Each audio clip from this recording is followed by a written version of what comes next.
like I talk to some agents too they're my team. I'm like, why don't you have some kind of a call to action? All you do is you're in the bathroom taking selfies of yourself. What's wrong with you? I mean, you're missing. I mean, so there's people that are talented, that are gorgeous, and all they care about is feeding their ego. Yeah, yeah, yeah. So I mean, it's yeah, dude. It's okay. So I'm gonna get a little like last time. I was a little more reserved. This time I'm gonna be a little more unstrapped. If you know what I'm saying. So. Just in case. Got you. All right, whenever you guys are ready. You rolling? All right. All right. So you said the real fear factor is So for all of you fans out there that watch the show, The Fear Factor, I need you to wake up and check in. The real Fear Factor show is CNN, NBC, ABC. Those are the ones that are spewing real fear that are affecting your life. Wake up. This is not a joke. So you hear so much misinformation. That's why it's important that you go to a mortgage company like my friend Christian here, and you go to an experienced real estate agent like myself that's going to navigate you through the fear factor. Cut! Turn this shit off, man. All right. So what do you think separates a successful agent from a bad agent?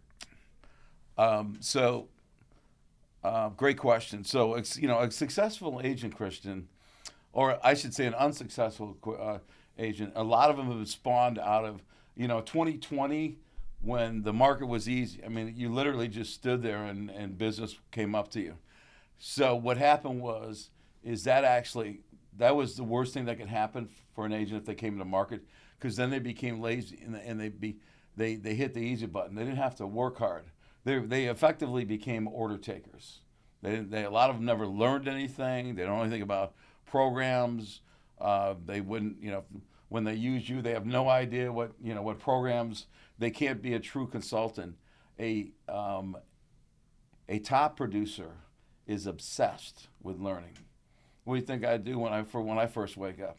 I'm on what I did this morning. I'm on YouTube. I'm looking at the latest scripts because everything's always evolving. What's different? What are top producing agents? How have they shifted what they say? And what's amazing is, yes, there's always something out there they can learn. I never stop learning. So one thing is when you find a top producing agent, they're a top producing agent for a reason. So number one is they become educated, and number two is their work ethic. Mm-hmm. So, and number three is they create value. So they're going to bring you value, just like you just don't show up and go through the motions, man. You're going to sit there and going to tell people, advise them. I think this program may be the best program for you because of 1, 2, 3, or are you aware of this other program? We're advisors, man. We're financial advisors. We're here to create excessive value. That's what the top producing agent. Over time, you get referrals. Well, you might get lucky, and maybe be a very popular person in high school and college or work, and once that crowd is over with, once you're done going through your family, you're done going through your high school buddies. Now what do? If you don't create value and you're not farming people and you don't work your CRM and you don't do anything to grow your business, you're in trouble, because this business is a long game. What people, what these agents think, I'm going to show up, I'm going to do an open house, and I'm going to get a $10,000 check that day. Now this is a business where the win is delayed. The money comes down the road. What I do today shows up 90 days from now in my bank. Everybody thinks, oh man, hey, I went and I did an open house, and open houses suck. No, they don't. You didn't really do an open house if you didn't. So what I tell my team, Kristen, is the open house, you're there to set appointments. You're there to talk to people and set appointments, because it's less than 1% of the people that will come in an open house buy the open house. So they're going to buy something. They're there for a reason. So the point is to capture them, make them your clients, get them pre-approved, and have complete control over them so that you can get them into the house that they want, that they need. Mm-hmm. And a lot of times people don't know that. So another thing too, if you want to talk about top producers. So one thing that I learned in my career, early in my career, was that I'm a high D personality, so I'm very aggressive. So I learned that my aggressiveness doesn't pay off. It pays off to a point, and there's times when I can use it, but I can't use it 24/7. So what I learned is that selling is asking questions. So a top agent will ask questions to help you, the buyer, the seller, the investor, self-discover. Mm-hmm. Who do you trust? Who does anybody trust more than anybody else? Themselves. So if you were my buyer, and I kept asking you the right questions, and have you tell yourself, this is my dream home, we're done. What are some good questions to ask? So let's say we'll go back to, that's a great question. We'll go to, I'm showing a house. Your average agent is an order taker. Ding, ding, sunny side up, table 3. So they're coming in, they're walking in. This is what I learned early. They're walking around, hey man, living room, dining room, kitchen. I'm like, oh, that's a kitchen? I thought it was a bathroom. Thanks, I was about ready to relieve myself. I mean, come on, man. I mean, there's no value there. You're a tour guide. You're a simplistic tour guide. Go sit in the car and let them walk through. They can tell what room is what. So then I thought to myself, and this is back before you were even born, young man. This is back in the 80s, man. So I said, how can I provide more value? And I realized I need to have them tell me how they would live in this house. So then I realized I'm not really selling houses. I'm selling a lifestyle. So if we walk in the house, Christian, so I'd always, add my humor in because I'm kind of a little bit crazy. So I'm like, Kristen, we're going to go on the Frank Montro Homes lifestyle tour. And you look at me like, well, I said, just come on, man, let's go. So we get to the living room. I said, okay, so obviously it's the living room here now. Christian, how big's your TV? So I would actually, back in the day, I would have a tape measure with me, and we'd measure out where the TV is. And if they had like a couple of high school kids, I knew they had high school kids, I'd have them like put their arms out. This is mimicking like the width of their couch and stuff. So those kids are just cracking up over there. I got them enjoying the experience. So I'm giving them an experience to figure out if this is the right lifestyle for them, not if this is the right. What's that mean? Hey, is this the right house for you? What does that mean? That's abstract. I want to narrow it down, and then I want to find out what their hopes and dreams are. Why I want to ask them why do they want to buy a home? What do they need in a home? What do they really want? Well, I want to. Everybody wants a mansion, but do you really need a mansion? Mm-hmm. And everybody wants to live in the high-end districts, but not everybody can afford the high-end district. So, I get them to explore the option of maybe getting a starter home first. Let's go with the starter home, and then let's make that your dream. Let's build equity up, and then get that home. So, it's all a process of self-discovery. And once you get somebody to figure, other questions are, how much can you afford? Do you want to spend every dime in your house? Do you want to be cash poor, house rich? Mm-hmm. Is one of the cliches we used to use. I saw people move into homes. They're like, I absolutely need to move in here. I absolutely need to have this house. And then I walk in their house, they have no dining room furniture because they can't afford it, because they're spending every nickel and dime on their house.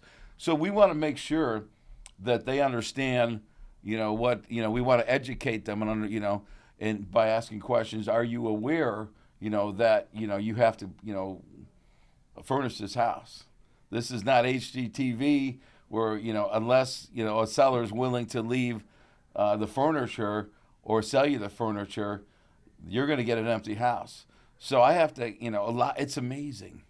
It's amazing how people are completely oblivious. We haven't been taught.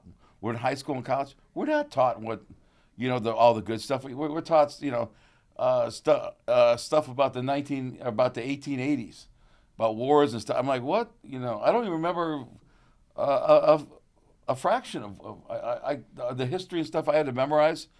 But the stuff that they really should have taught us was how to live. And that's what, so most people are out there. And the challenge as us professionals is to help them self-discover. If we can get them to self-discover and make an intelligent decision. See, most agents are just like order takers. I'll give you an example. This is one of the most pathetic stories ever.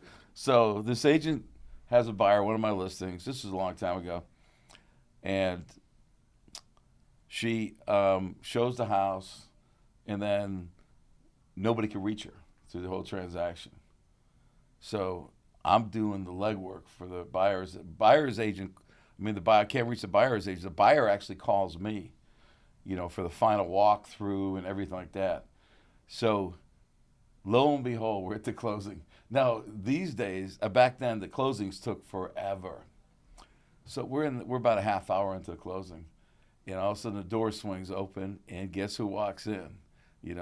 Houdini, the person that disappeared forever. And she goes, "Hi, I'm the buyer's agent." And the person that actually went off on her was the buyer's attorney, because he couldn't reach her either.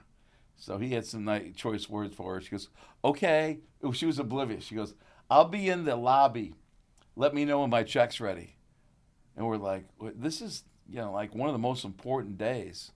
You've got, you've got what's the important days? Your decision on your faith, your decision who you spend the rest of your life with, and your home. I mean, those are three top 5 decisions you've got to make in your life. So you got this agent that doesn't care about anything but her paycheck. Just let me know when my check's ready. So as the door was closing, the buyers looked up to me and she goes, "I just fired my agent. I'm looking for a new agent. Would you like to be my agent?" The whole room, there's about 8 people in the room, just busted out laughing. Now, she had to figure out what was going on. She didn't care. She just now what's crazy is in general, agents suck, because agents, all they're interested is themselves.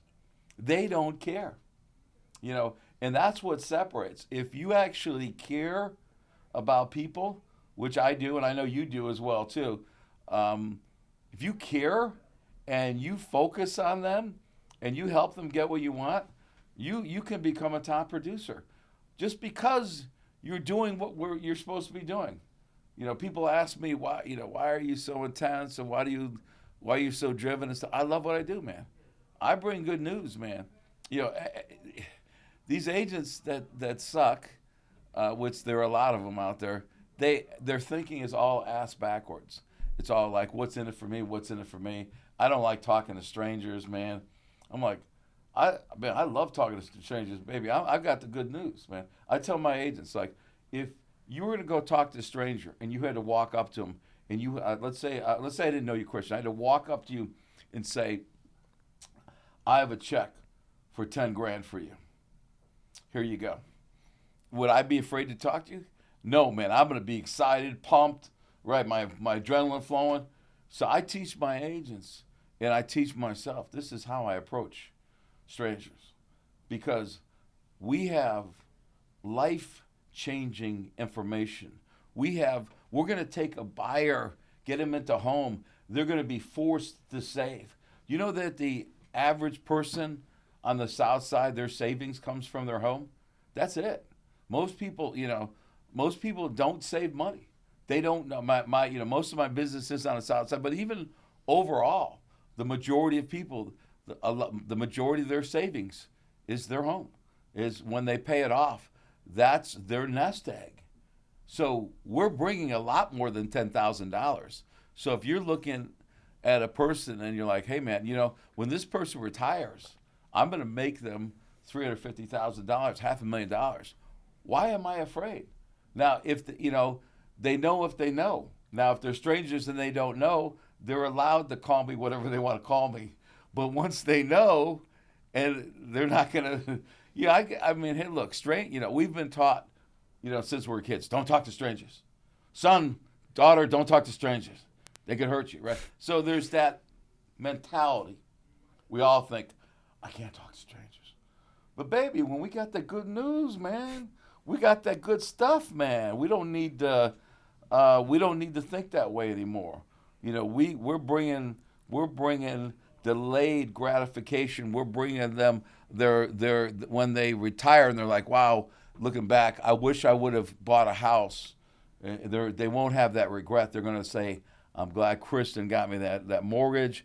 I'm glad I fixed my credit. I did everything Kristen told me to do, so I got that loan.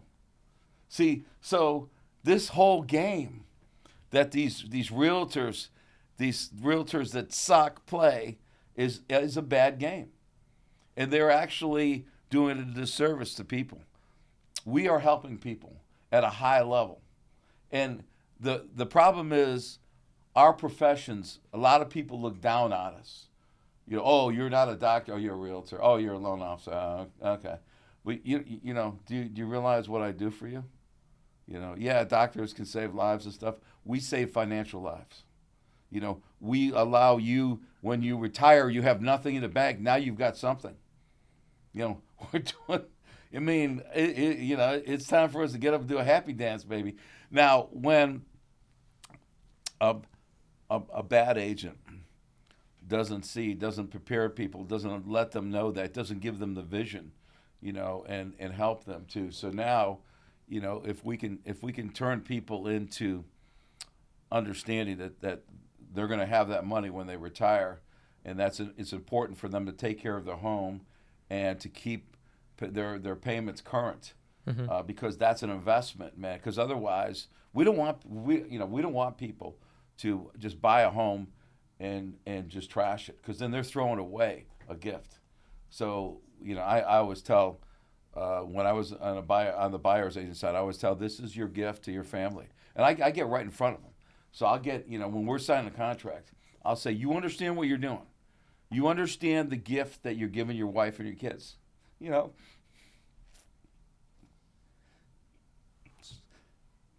So, I mean, it's really, I get a little emotional because, this industry is given a black eye because of the selfish agents, the selfish loan officers, everybody involved in the deal. And what they don't realize is the gift. We really help people, and it's fun. But we're told that we're selfish and we're bad and we make too much money, or we do this, or we do that, and yet they don't realize if people really understood who we were and what we did, everybody would treat us differently. So so that's what I look at, the difference between a good and a thanks, brother. A good and a bad agent is real.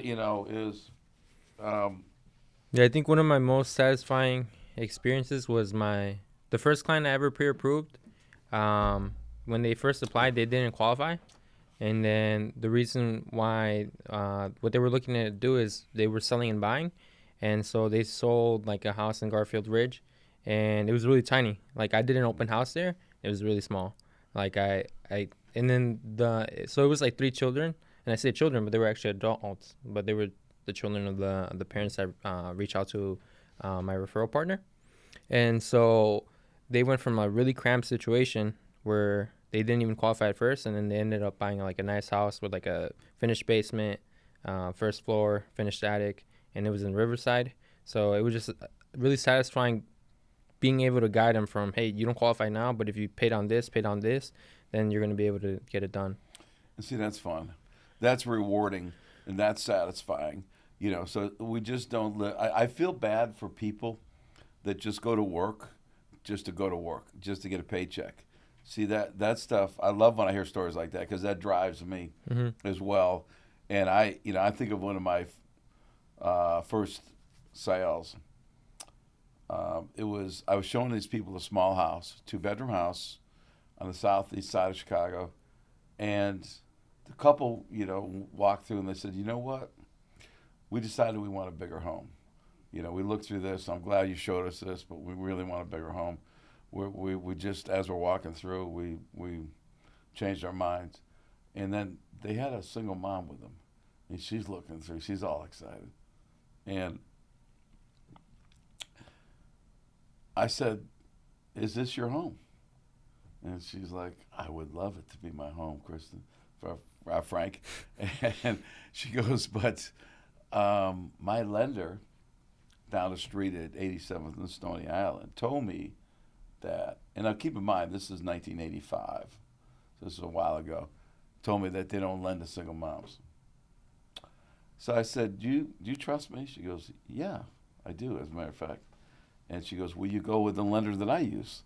And she goes, absolutely. We got her the home.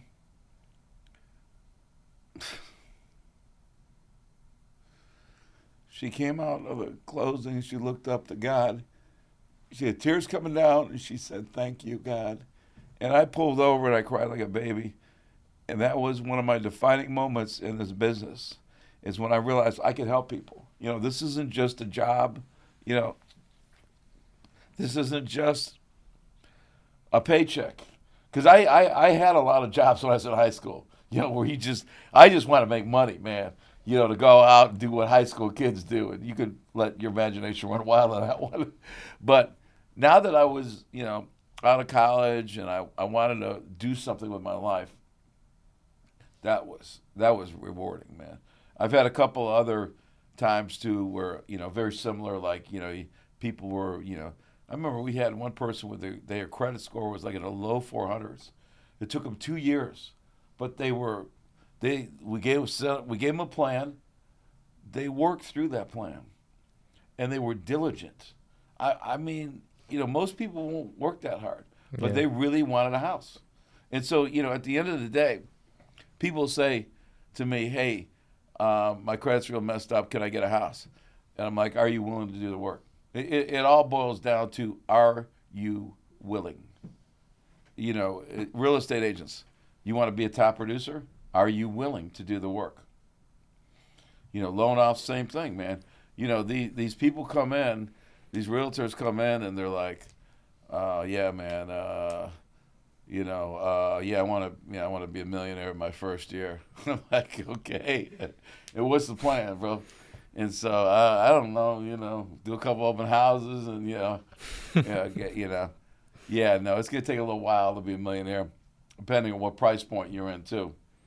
So, I hear a lot of newer. Sorry to interrupt you, but I hear a lot of newer agents. They want to break out into like the luxury market.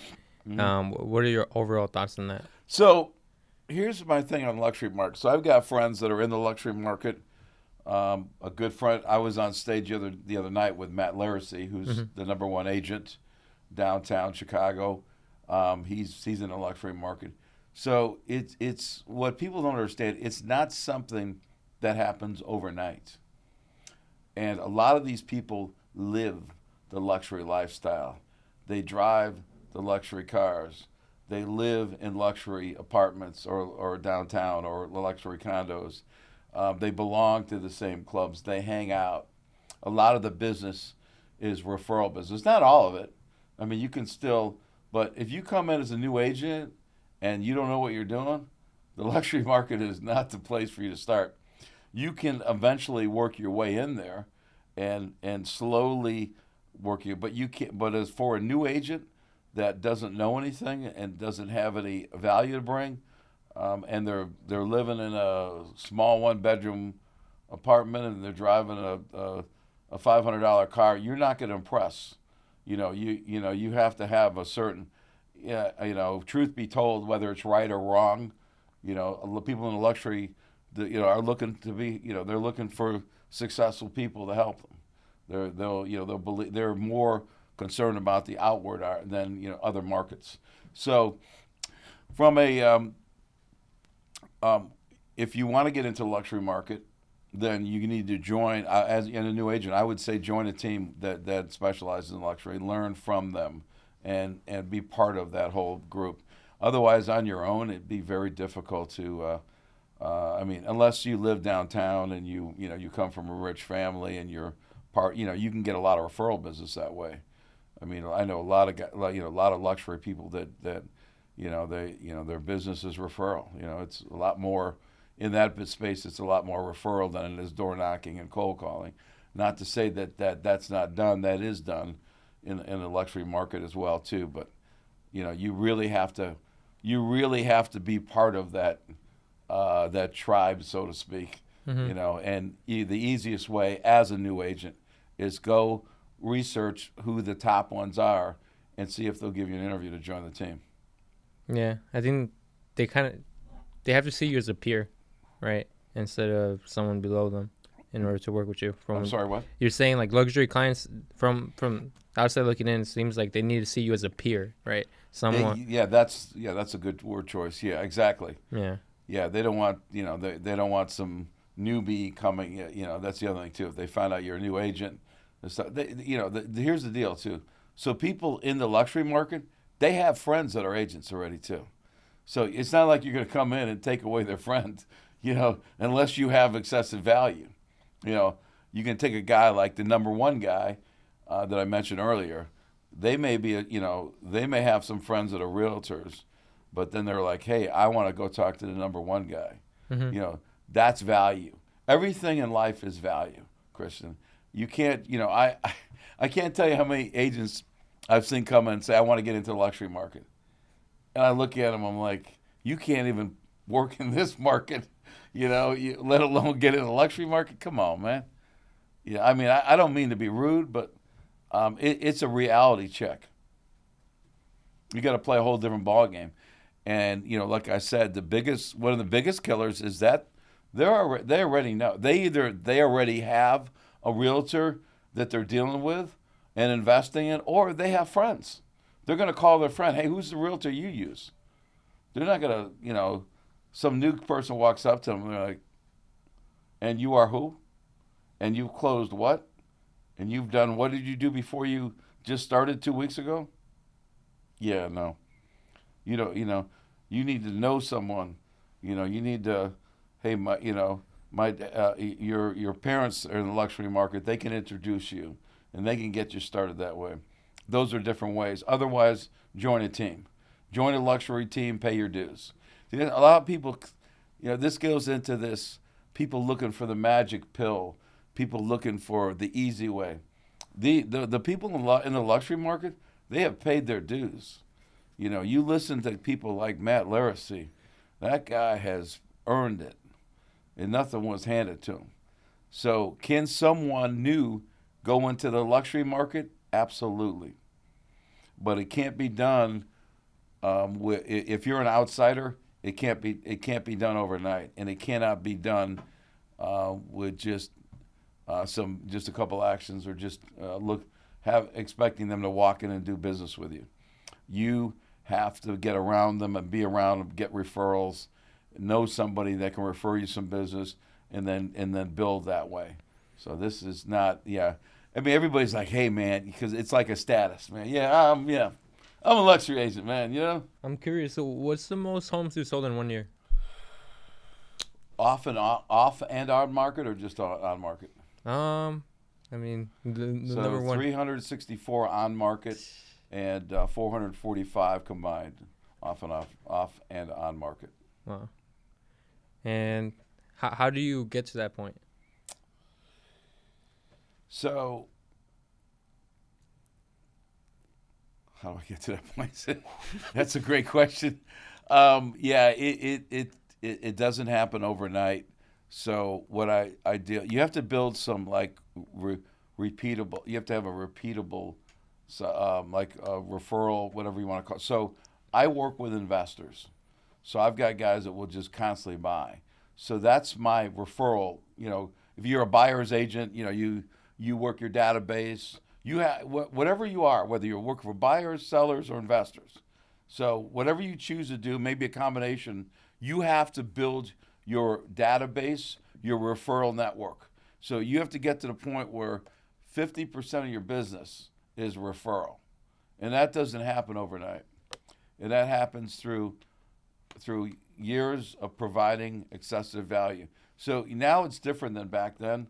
Back then I had the rotary phone, I had the white pages book, and my CRM was just a stack of yellow pads.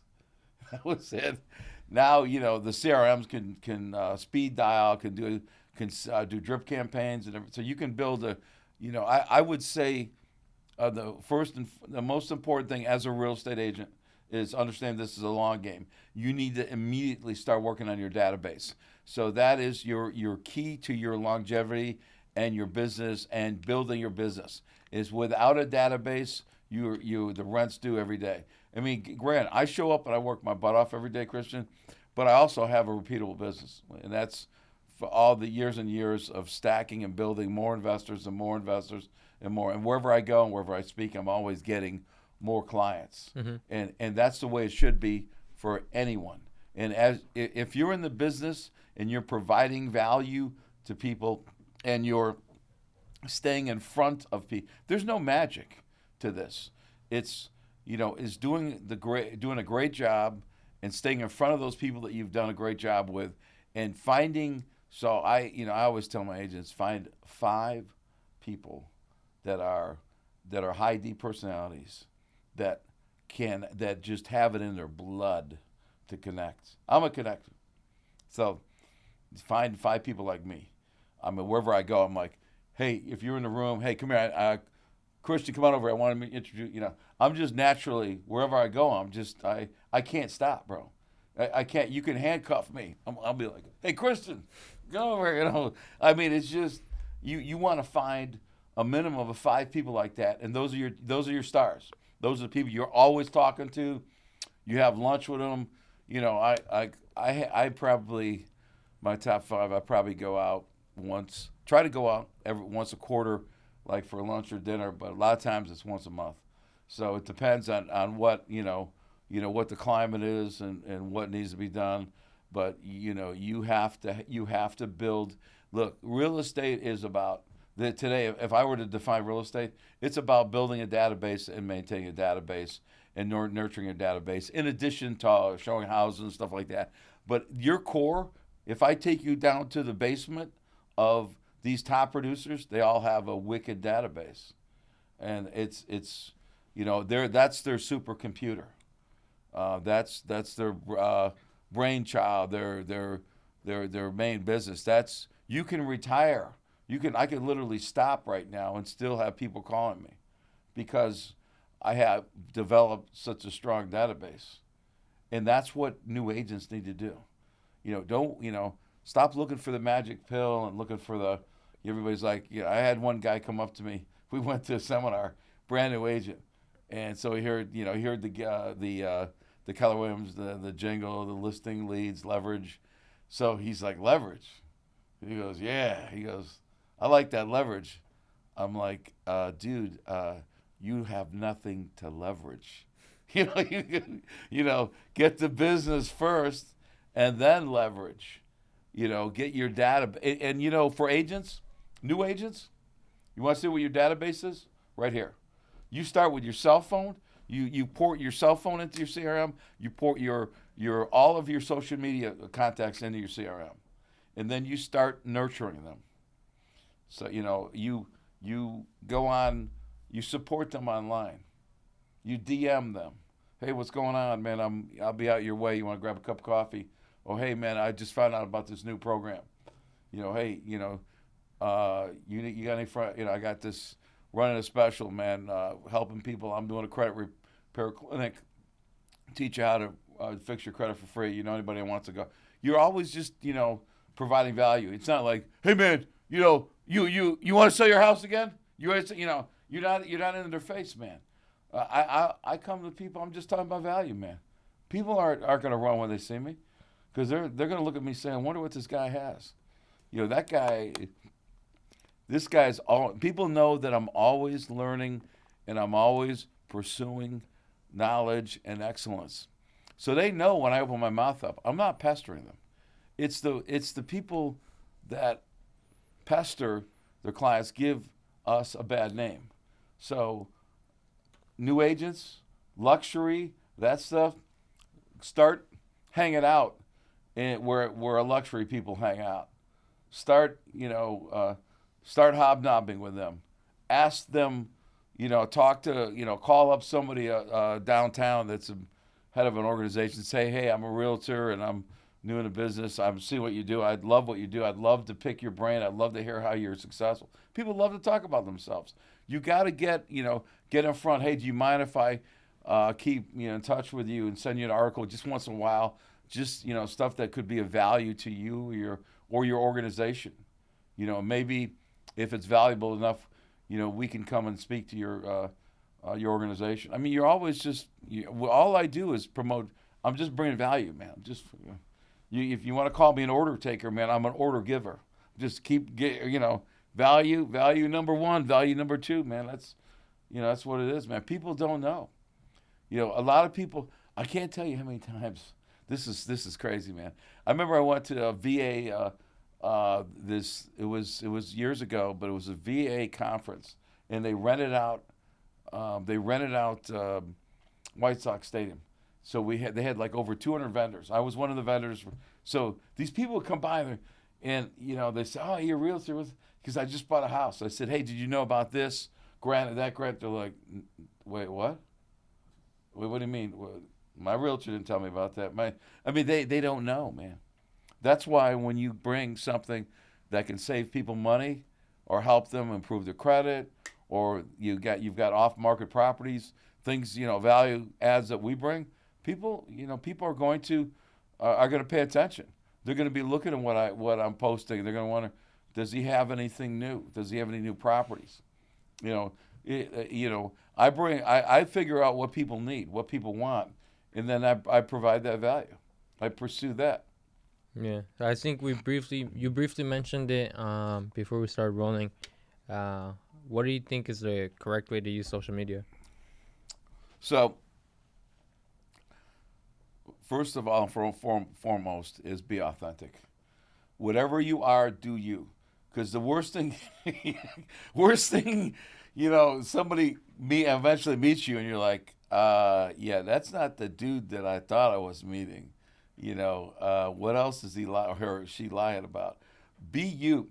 You want people, listen, I'm a silly, funny guy, so I post a lot of humor. I'm huge into motivation. I post a lot of motivation. That's my personal stuff. So a lot of people love that stuff, and I post a lot of silly humor. A lot of people love that.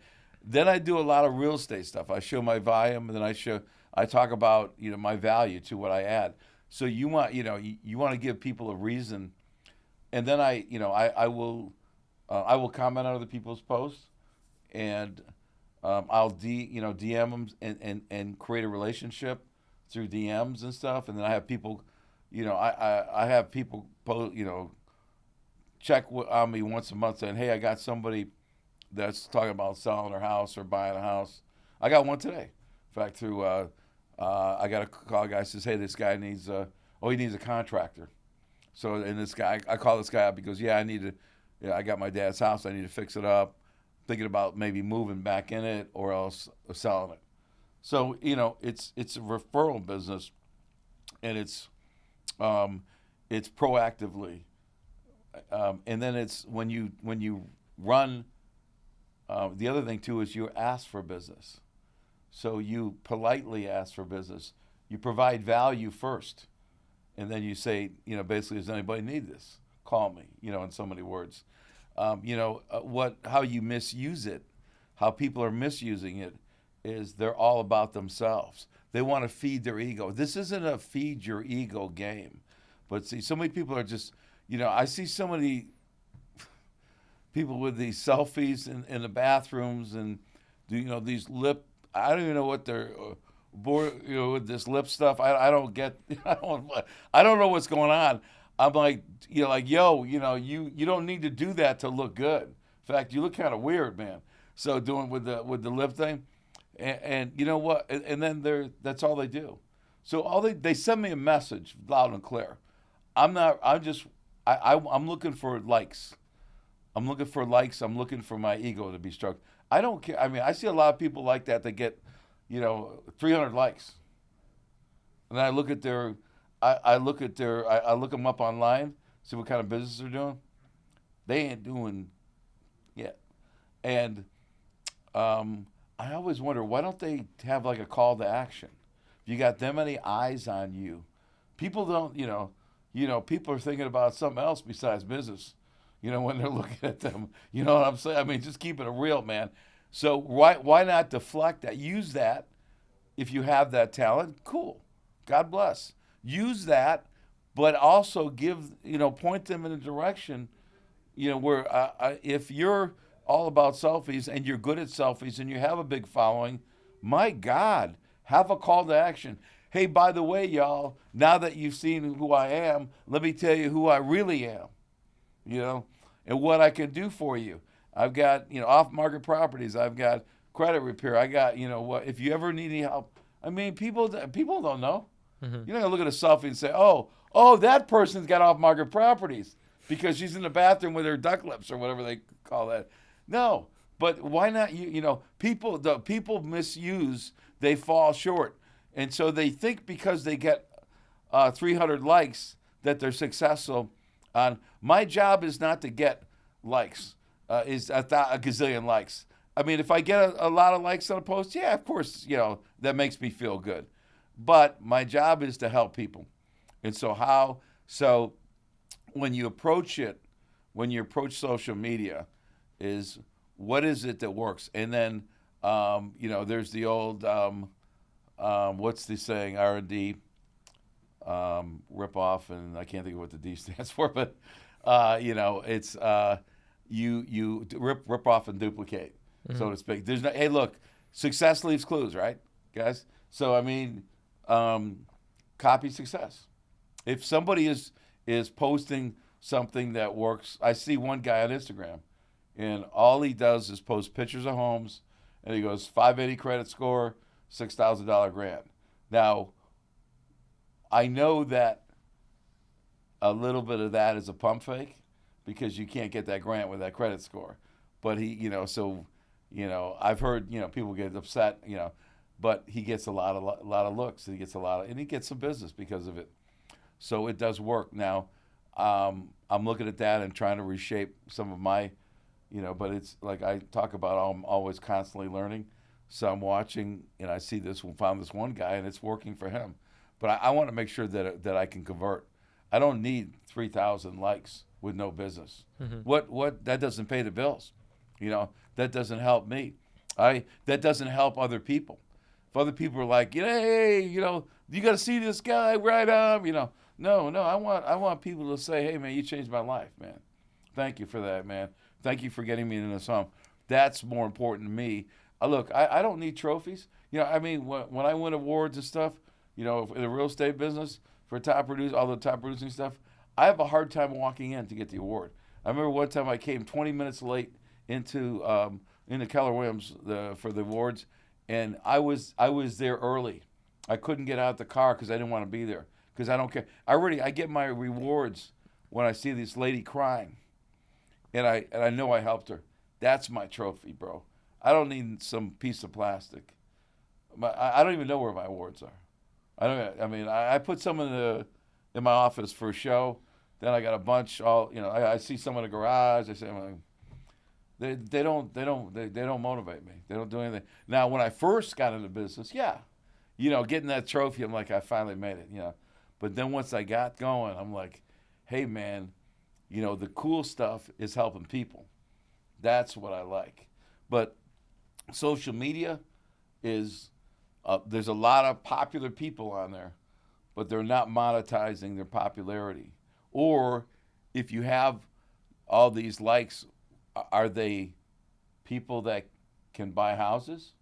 Or are they in a position, are they employed? Are they, who are these people that are liking your 3,000 posts, your 3,000 likes? Who are they? I'd rather deal with 3 people that are serious than 100 people that can't, that I got to talk to and waste my time with. So quality over quantity too. But yeah, definitely for a social media out there, start off with a purpose in mind, with a goal in mind. Everything you do, even if it's a humor, or if it's you promoting your essence, whatever, selfie or whatever, do it, but have a purpose behind it, man. Monetize it, utilize it. You're throwing away your gifts. It's crazy. What made you even get into the business? This is so I this is a little different. So I started off. I got into real estate because I wanted accounting. I wanted accounting because I got in it for the wrong reason, for money. So I saw what the partners were making at the top accounting firms. I wanted to be a partner in a top accounting firm.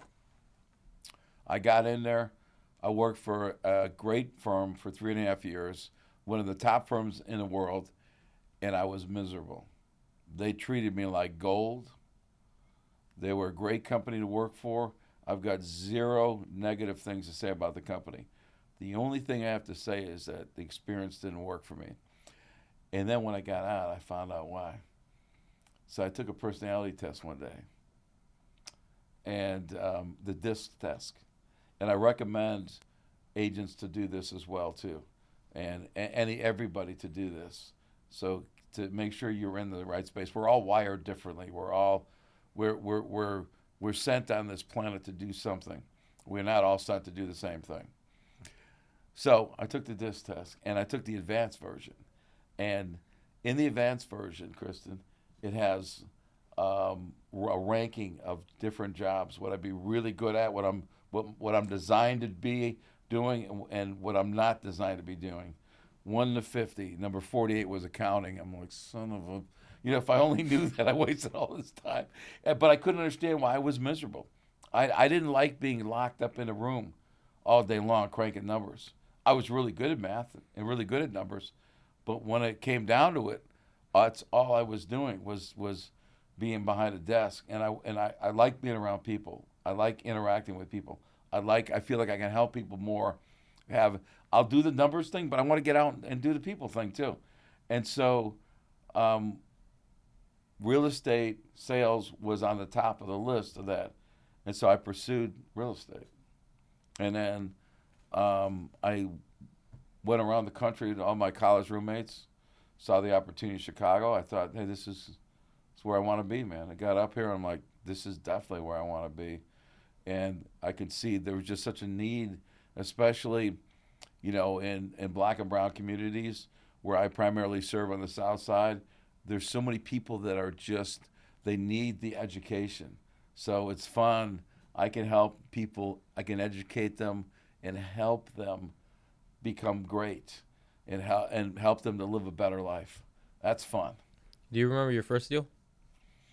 I do. Yeah. How did you get it? How did it go?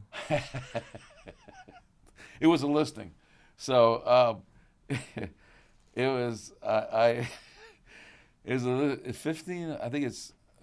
I'm gonna jog by memory. 1509 West 112th. It was a little frame house back in 1983. I listed it for $35,000. All the more reason. Now that house is worth way more today. All the more reason to buy real estate and invest in real estate versus renting, right? Because your house is going to be worth a lot more than it is today. The equity you build up. So anyway, I remember the deal. I got the listing. I went there, and I was very, very green. I hardly knew what to say, but the guy, he's ready to sell. It was an elderly man. He's ready to retire, going to senior home. I just happened to be at the right place at the right time, and he liked me, and I got the deal. What I remember was the way, I got so many weird stories. So he had one of these like artificial fireplaces in the living room. I mean, it was literally one of these things you buy at Kmart and you just plug in, and there's like light bulbs in the back. It wasn't like a fancy artificial fireplace. This thing was about as cheap as it gets. So the appraiser, I met the appraiser over there. He's walking in. He blew a gasket. He was offended. And I'm like trying to calm him down. I'm like, look, Nobody's pulling anything here. He goes, what kind of a effing fireplace is this? And what's the matter with this guy? He thinks he's going to pull one over me. We're not. I didn't say that this is part of the. This is a personal property. He's taking it with him. I had to calm this appraiser down. That was my first experience to real estate. I'm like, what is wrong with people? But yeah, so it was a $35,000 deal, and that was my first introduction. So I didn't make a lot of money, but I started realizing I can do this, and I started realizing I can help people. So it took a while. It took several months before I first got my first listing, and that's what I want to tell agents to remind agents this is a long game. You have to give it a chance. What I did, Kristen, is when I got in here, I said I knew that that this was going to be a delayed gratification. I wasn't going to get paid right away, so I made a deal with myself. I actually wrote it out. I said I'm going to give myself 1 year and evaluate this business after a year, and if I like it, I'm going to stay with it. Well, after 6 months, I was hooked, but it took that long. It's not like, hey, first day or first week. There is no 9 to 5. There is no paycheck. Automatic paycheck. Now you can make this business more predictable, but you're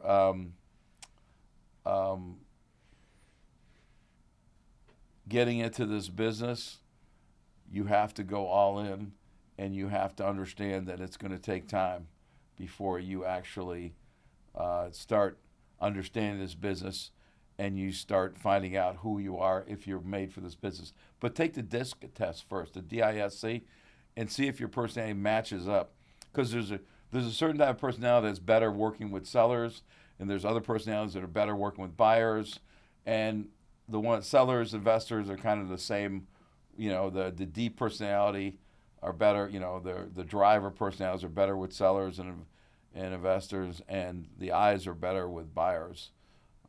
In the long run, that's pretty much a proven fact. Okay. And you said that the biggest thing to get to the level that you did was your database. How did you build your database? One call at a time. You used to cold call? I didn't tell you this, bro. Fasten your seatbelts. The commitment I made to myself in that letter I wrote to myself was I will cold call 6 days a week, 9 o'clock in the morning, 9 o'clock at night. Now, there's days where I had I had distractions and stuff, but that was the goal. Seventh day, I went to church and I played golf if the weather was good. So I cold called nonstop, bro. That's what I did. And I learned. So I learned to get over my fears. Excuse me. I learned to trick myself. I learned to tell myself a no is money. Because I have to hear X amount of no's, whether it's 50 or 100 to get a deal. So that's money. So I divide that deal by average sale, by however, let's say it's when I got really good, it was like 50, and I can 50 cold calls, and I'm gonna get a deal. So then I take my average commission and divide that by 50, and that's how much each no is. So and then I'm like, hey, these people don't realize the value I'm bringing. So I'll give them space to tee off on me and cuss me out. But once they know, then they know. Then they ain't going to be cussing me out anymore. So, I got in the business back then. There was no internet. There was no social media. There was no other forms to express yourself. You were either on the phone or you ran ads or you had signs in the ground. And the MLS book, the MLS was a book that came out once a month. So you got that book, then you got to chase the listing agent down. It was so much more complex and harder than it is now. Buyers now go online and they're looking at all the different sites that have the properties now. It's a different ballgame now. So totally different. But yeah, cold calling was it back then. So I had to cold call. I didn't have listings, until about 3 months where I could do open houses and do other lead generation styles. I had to strictly go cold call, but I didn't mind it. I actually enjoyed it. I made it a game every day. I said, I'm gonna win this game. I'm gonna win today. I ain't gonna be. I'm not. My fears are not gonna beat me today. I'm gonna beat my fears. And then I learned that fear is my enemy. Do you think cold calling is still a great option today? Yeah, I think it's a phenomenal option. But why it gets even better today is you can buy predictable data. We didn't back then. You can get information with out of town investors with high equity, probates, divorced, FISBA. I mean, you can get so much information where your ability to convert is going to be a lot greater than just strictly cold calling. You can call, now we do things a little differently now too. We can call around, like if I have a listing, we can call around a listing and alert people we have this listing. But we're, knowing that they're probably not going to buy, but knowing that eventually they're going to sell. So when we do those calls, we're looking for future sellers. And so we have a goal in mind with that. So you can do things because of the information society that we live in. You can make cold calling, so to speak, a lot more effective than it is. Back then, it was just purely cold calling. It was just, you don't have to just purely cold call. Now you can go on the MLS and there's you go into a section called Remind, and they can break down a lot of that information, pre-foreclosure, out of state, all kinds of information like that. So if you're a realtor and you're not taking advantage of that information and you're just strictly cold calling, then you're handicapped. I mean, today, I would have loved to start today.